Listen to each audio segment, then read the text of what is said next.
Tingnan nyo kung gaano kaganda tong swimming pool dito sa J Castle.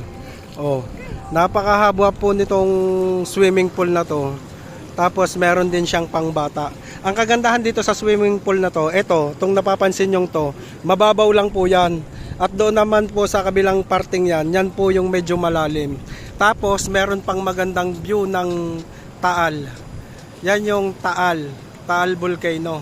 Tapos ito naman yung Taal Lake. Tapos dito sa taas makikita nyo, yan yung pinaka mismong J Castle.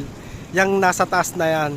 Tapos ito naman yung kanilang kainan dito. Yan yung mga kainan nila. Tapos meron din dyang mga rooms na pwede nyong i-rent. Napakaganda dito. Tapos dyan sa may taas, dyan yung makikita yung mga inflatable. Mamaya pupunta tayo dyan para makita nyo yung mga inflatable na pwede nyong gamitin. Napakaganda po ng mga inflatable nila dito.